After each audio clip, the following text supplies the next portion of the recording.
Hello friends, exercise 9.4 से question number 10 करेंगे। Find the sum to n terms. और आपको जनरल टर्म दे रखी है, यानी nth टर्म दे रखी है 2n-1 का होल स्क्वायर। तो सबसे पहले तो इस nth टर्म को थोड़ा सिंप्लीफाई कर लेते हैं। इसके अंदर लग रहा है फॉर्मूला a माइनस बी का होल स्क्वायर। ये हो जाएगा a का स्क्वायर और यहाँ पे प्लस में b का स्क्वायर और बीच में -2a और b की जगह पे 1। फॉर्मूला लग रहा है तो हमने इसको आइडेंटिटी लगा के वैल्यू फिल कर ली। 2n का स्क्वायर हो गया 4n स्क्वायर, बीच में -4n और प्लस में 1। ये हो गया an। अब इसमें डायरेक्ट फॉर्मूला करके भी हम क्वेश्चन को कर सकते हैं, जैसे हम पीछे करते हुए आए हैं, या फिर पहले इनके अंदर हम n की जगह 1 2 3 4 ऐसे भर के दिखा के और वहाँ पे अलग से सीरीज बना लेंगे। उन सीरीज को आइडेंटिफाई करके और फिर उसके अकॉर्डिंग वहाँ पे फॉर्मूला लगा लेंगे। तो मैं इसको इस बार उसी तरीके से कर रहा हूँ ताकि आपको दोनों मेथड समझ में आ जाए कि हम इसकी फर्स्ट टर्म निकाल रहे हैं पहले। तो n की जगह 1 भरेंगे तो 4 इंटू 1 का स्क्वायर -4 इंटू 1 और प्लस में ये 1। थोड़ा सिंप्लीफाई करते हैं तो ये हो गया है 4 -4 प्लस में 1। a2 इसकी निकालते हैं तो ये हो गया है 4 इंटू में 2 का स्क्वायर -4 इंटू में 2 और प्लस में 1। ये करने की मेरे को वैसे ज़रूरत नहीं है क्योंकि मेरे को सीरीज़ जो है ना यहाँ से पहचाननी है। अब मैं इसकी थर्ड टर्म निकालता हूँ। 4 इंटू में 3 का स्क्वायर -4 इंटू में 3 और ये प्लस में 1। ऐसे ही आप 3 टर्म निकाल के दिखा दीजिए और आगे फिर a4 a5 a6 इसी तरह से चलेंगी सो ऑन। और फिर इसकी nth टर्म जो कि है 4n स्क्वायर -4n प्लस में 1। ये बिल्कुल आसान तरीका होता है। जिनको फॉर्मूला समझ में नहीं आता ना, वो समेशन वाला सिग्मा वाला, वो इस तरह से कर सकते हैं। जनरल टर्म निकालिए और उसकी 2-3 टर्म निकाल के दिखा दीजिए, फर्स्ट सेकंड थर्ड, और फिर nth टर्म दिखा दीजिए और फिर इनका हम सम करते हैं। जब हम इनका सम करेंगे तो यहाँ पे पहले नंबर पे ध्यान दीजिए। इसके अंदर 3 टर्म्स है ना, 3 नंबर लिखे हुए हैं, तो पहले पे ध्यान दीजिए। पहले में 4 सब में कॉमन आ रहा है, तो जब हम इसे ऐड करेंगे यानी Sn करेंगे तो 4 तो हम ले लेंगे कॉमन, और यहाँ से 1 2 3 और अप टू n स्क्वायर तक ये चीज़ एक सीरीज जा रही है। 1 का स्क्वायर प्लस 2 का स्क्वायर प्लस में 3 का स्क्वायर प्लस में अप टू ये जा रहा है n स्क्वायर तक। अब सेकंड वाले को देखिए, यहाँ पे -4 सब के अंदर कॉमन है तो -4 बाहर हो गया और ये 1 2 3 अप टू n तक इनका समेशन हो रहा है। सारे जब हम जोड़ेंगे तो सारी ये चीज़ें जुड़ जाएंगी, तो 1 plus 2 plus 3 plus up to n तक। और आगे देखिए, आगे ये 1 लिखा हुआ है। अब 1 हर बार आ रहा है, फर्स्ट टर्म में, सेकंड में, थर्ड में, फोर्थ में, जितनी भी टर्म्स इसके अंदर आएंगी उन सब के अंदर 1 तो प्लस हो ही रहा है। और टर्म्स हमें लेनी है n तक, तो n तक ये जो 1 है ये ऐड होता हुआ चला जाएगा, यानी 1 n बार ऐड होगा तो 1 इंटू n ये n हो जाएगा। बिल्कुल क्लियर है। अब यहाँ पे ये सीरीज चल रही है स्क्वायर वाली, ये चल रही है पावर 1 वाली, तो इन दोनों के अंदर हम फॉर्मूला लगा लेंगे। अब फॉर्मूला लगा लेते हैं डायरेक्ट। यहाँ पे ये 4 है, 1 square plus 2 square plus 3 square up to n square की सीरीज का फॉर्मूला होता है n इंटू में n प्लस 1 इंटू में 2n प्लस 1। कुछ बच्चों को ये तरीका ज़्यादा अच्छा लगता है क्योंकि इसमें वो सीरीज़ को ठीक से पहचान पाते हैं। वो समेशन वाला, वो सिग्मा वाला, उसमें बच्चे कोई कंफ्यूज हो जाते हैं। तो आप इस तरह भी कर सकते हो। बुक में इस तरह से एग्जाम्पल में जो है टॉपिक में समझाया हुआ है, तो इसलिए ये समझ भी जल्दी आ जाता है। अपॉन में होता है 6 माइनस, यहाँ पे 4 कॉमन है ही, यहाँ सीरीज चल रही है 1 plus 2 plus 3 up to some चल रहा है n तक। यहाँ हम वो वाला फॉर्मूला लगा लेंगे, n इंटू में n प्लस 1 अपॉन में 2। और प्लस में ये n। बस इसके बाद तो फिर सिंप्लीफिकेशन ही होती है, यहीं तक आपको सवाल में समझना होता है। अब इसे सिंप्लीफाई कर लेते हैं। इसमें कुछ कट रहा है यहाँ पे 2 जगह पे, पहले मैं काट लेता हूँ। ये 4 और 6 कट रहा है 2 पे, ये 3 आ गया और यहाँ पे ये 2 आ गया। यहाँ पे 2 1 जार 2 हो गया और यहाँ पे 2 2 जार 4 हो गया।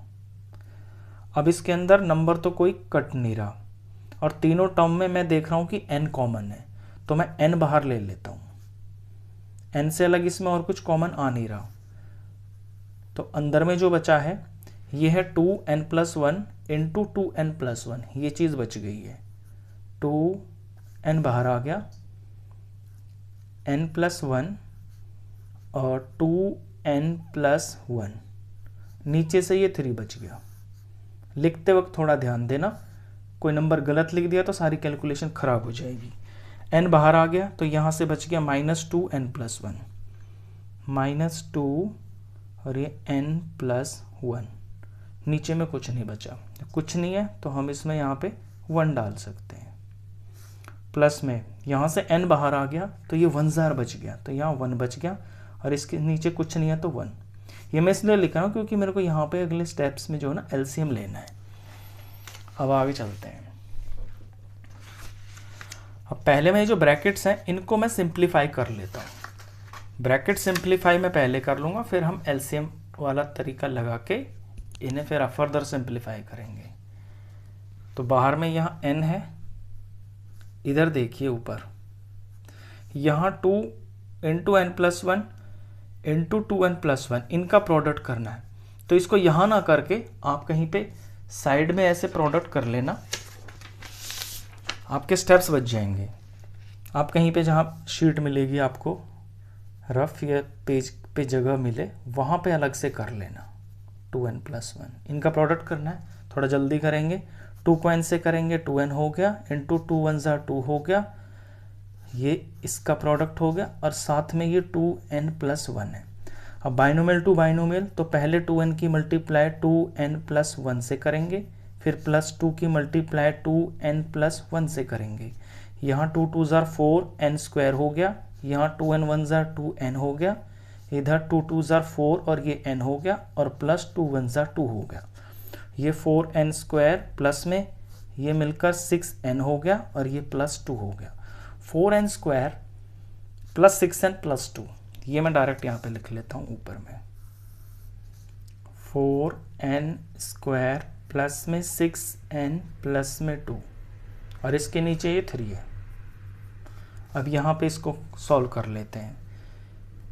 इसको 2n और -2 हो जाएगा, तो -2n और -2 1 जार -2 हो गया। इसके नीचे ये 1 हो गया।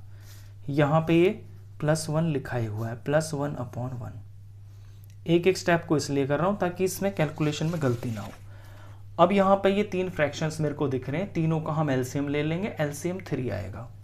बाहर में ये n चल रहा है कॉमन और सबके नीचे हमको लेना है 3 एज एलसीएम। अब 3 को 3 से डिवाइड करेंगे 1 आएगा, 1 को इसी से मल्टीप्लाई करेंगे सेम यही आ जाएगा।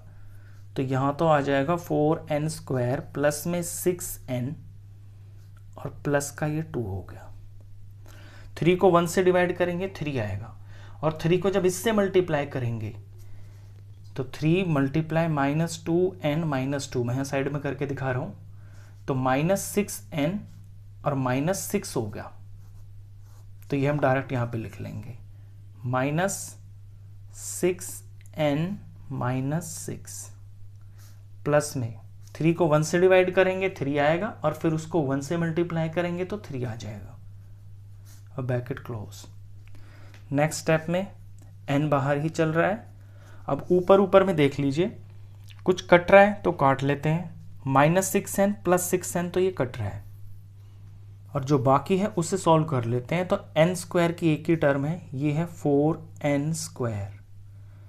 और नंबर पे ध्यान दीजिए, यहाँ माइनस का 6 है और प्लस के ये 2 नंबर है +3 और +2, तो ये दोनों मिलके प्लस का 5 हो गए और पूरी सिंप्लीफिकेशन करते हैं, प्लस माइनस सब्ट्रैक्ट होके 1 आ गया और बड़े का साइन आ गया माइनस, तो इन तीनों का -1 बन गया, -1, और इसके नीचे ये 3 है।